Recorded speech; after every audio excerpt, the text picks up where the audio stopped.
What's the deal, YouTube? Thanks for tapping in with your boy Savage Studios. You already know it's much love, much respect on this side of town every time you get down with your boy.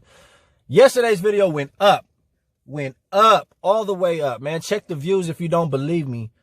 You guys gotta understand, man, when it comes to a story in a situation like this, it was never about glorification. Yeah, the views is cool. Yeah, the subs is cool. But you got to understand something, man. The reason why this hit home for so many people is because we all watched the Netflix documentary and we all want to say something. We all got something to say. We all want to voice our opinion. So my channel offered a platform for everybody to speak up. I appreciate every last one of you guys who dropped a comment. For everybody that hit a thumbs down, look, I'm not going to go out there and call you a child molester supporters. I'm not going to say you support Pearl. Maybe you just honestly don't like me. But for whatever reason, man, it's a shame that you couldn't hit the thumbs up just out of respect for Gabriel. But it's all good, man. Let's move on. I want to give you guys a quick update concerning this story. There might actually be an interview coming soon with me and Miss Isabel Garcia, who posted the post on her Facebook. I was privileged enough to have a conversation with her and discuss the matter and basically just fill out the situation and see if I was vibing and see if I felt where she was coming from. Even her brother reached out to me as well. I want you to know, man, after talking to her, man, she seems solid, man. She seems like a very solid individual. She seems like she don't got no reason to lie. But most of all, she's willing to come on the channel and do an interview. So we are in the process of setting up that interview. I won't say much more after that. I'll let the interview speak for itself. Shout out to Isabel Garcia. You know, I told y'all to go find her. Y'all found her quick. The Savage Nation moves fast, boy. Moves fast. But anyways, let's go ahead and move over to this next topic, man. We're going to get into this. I was in Kern Valley in 2013. I was just getting ready to leave, man. And it was I remember it being two incel homicides that took place. One was with this Asian dude. His Celly killed him.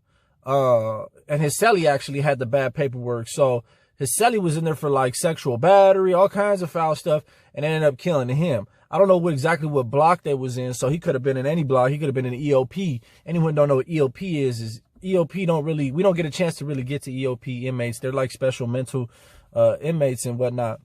But over the same weekend, who had ended up killing the Celly was, excuse me guys, I'm gonna be reading off the phone, was a famous football player who actually played with the Rams, the 49ers. Who else he played with? Well, we'll get to it, but his name was Lawrence Phillips. I don't know if you guys want to look him up. Lawrence Phillips. The crazy thing about this case was he was doing a lot of time, I think like 31 years or so for beating his wife up or his girl up, you know, choking her out, strangling her. He didn't kill her, but then he tried to run over a couple teenagers with the car during a dispute. So whatever he had done, it had racked up a lot of years. So bye-bye to his NFL career, right? Bye-bye to that career. It's over with, bro. You ultimately screwed up. I think the thing that captivated me the most is when he came to he came to the same ad seg I was in. I was already in ad seg because I had got popped with dope in December of like 2012, right? December 2012, I got popped, you know, slanging a little bit of dope on the yard. So they gave me like a 9-month shoe term. I was in the back waiting to go to the Corcoran. And when they came back there, it was the dude who killed the Asian guy. He came back. They had him single cell, and then they brought Lawrence Phillips back, and they put him on single cell. Man, I'm not sure too long after that, though, he ended up killing himself. You see, the crazy part about this is he was reaching out to his family and writing letters. He was reaching out to his family and writing letters to his family, let him know basically, look, I'm getting ready to snap. You know, my anger's getting the best of me. I don't want to be around gang members. He was in Kern Valley on a level 4 180 yard. He shouldn't have been there, you know, but maybe because the time he had, who knows why he was there. He got sent to a level 4 180, and after that, it was all downhill. I mean, no one wants to be there. If you ain't affiliated, if you ain't in the thick of it, you're trying to be on a level 2 or a level 3. He got smacked over there, so he had a problem with the inmates he was getting. But the thing is, he was writing home, and he was telling them, I'm going to snap. And I think it can result in my death or the death of another inmate. He actually wrote those words. And you see, COs are supposed to be going through mail. They want to go through our mail when they want to try to bust us for selling dope or whatever. But yet they don't want to go through the mail when it has to do with concerning saving somebody's lives, when they could actually stop a homicide from taking place, they don't want to take no part and take no action. So he actually ends up strangling his celly, or he choked his celly out. They said there was a rumor that his celly was found hanging and from the vent, right? Which has been done before. You can hang your celly and, you know, tie it up to the vent. You'd be surprised how strong a braided sheet can become and how much weight it can hold. So anyways, let's get down to the details, man. Let's figure out what happened here with Philip and his celly. I'm going to read it off on the phone if y'all don't mind. Tap in with your boy. Okay, here we go.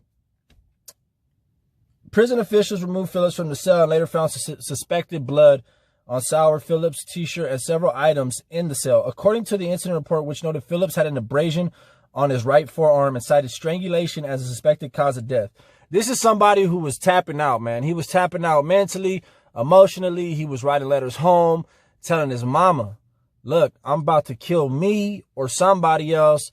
They don't want to let me out. I don't want to be around gang members. Why am I on a level 4 180 yard? I don't know what the hell is going on. So this is a big dude too. He getting ready to tap out. This is a big dude. So whoever he snap on is, you know, they gonna feel it. Let's see. And see, the thing with Sauer, right? His celly that he killed was serving 82 years to life or some.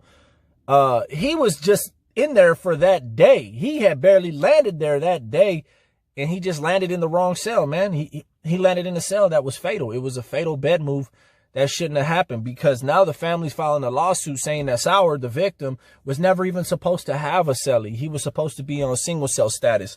So that's just another thing. And then plus, Lawrence Phillips should have never had a celly neither, writing the letters he wrote. They're supposed to be reading and vetting through those letters before they send them out. Otherwise, it's like I could send a letter and be like, hey, homie, I need you guys to start shooting at the prison. I need you guys to start busting at the prison. Boo, boo, boo. So that's why they got to read the mail. So obviously they either read, didn't give a fuck, or they didn't read, which is another form of them not giving a fuck because they ain't doing their job right. So, hey, look, that's when it goes both ways, man. Them not doing their job, yeah, it's cool for gang members. It's cool for people that is getting in trouble, running amok. But them doing their job saves lives. You know, yeah, it does slow things down, dope coming in, and you know, it makes it harder for gang members and prisoners to communicate, but that's supposed to be their goal, right? For me, how I feel, without trying to step on anybody's toes, I'm just trying to make sure people don't get killed, man. And that's the case here. It's just another case of where somebody was killed and didn't have to die. And then not only that, they would have known to look at the mental, you know, the evaluate mentally what was going on with Lawrence Phillips. He was a football player in the NFL. He played on the Rams, the 49ers, and another team. Go find it, y'all. I'll include the link to the article. You let me know what other team he was on or what other teams. I know he came out of Nebraska college, but it probably could have stopped him from killing himself as well, because you can't just look. Yeah, he killed his cellmate, and it's so unfortunate, man. It's wrong, you know. It made him into a killer, but him still killing himself is just as tragic, you know, because at the end of the day, you know, there's good in everybody except for the ones that we all know, you know, the ones we talk about, that there ain't no good in them. I don't want to hear nothing, period, point blank. You know, it's over with. But he had a promising future, man. He had a promising life. And it's just a shame that this had to happen, man. It's a shame. And it goes to show, Kern Valley at that time, I was there. I was fortunate enough. They knew who to sell me up with, which was my own bros, you know. They knew who to put me in there with. They knew they had to put me in there with no type of funny business, you know, because it's over with. However, he killed his celly. Another person killed it. I think it was on the same day, killed his celly. And then on the same year, it was 3 at least on that same month. Put it that way. Cell homicides in Kern Valley State Prison. So, I mean, if that doesn't spell out that there was something wrong with the whole bed move, compaction scenario that they got going on, I don't know what does. That's all I'm trying to tell y'all. I don't know what does. Anyways, much love, much respect. Just wanted to send a quick video y'all way, man. Thanks for the support, man. Thanks to all the subscribers. Thanks for everybody watching the video. Much love to my whole audience. I'm glad we got a bigger female audience now. I'm glad that there's more people rocking with the Savage Nation, man. I really respect everybody. I thank you guys for your time. I'm trying to bring you guys the best stories I can from the West Coast, of the map. You know what I mean? Your boy was all over California prisons. I appreciate everyone who reaches out to me on Instagram, whether you GP, whether you PC, whether you EOP, whether you whatever the hell the case may be. I appreciate every last one of you guys. The numbers speak for themselves. The views speak for themselves. I guess I'm one popular ass peseta. Those who don't know what that means, look it up. If you can't figure it out, then you just ain't supposed to know. Deuces.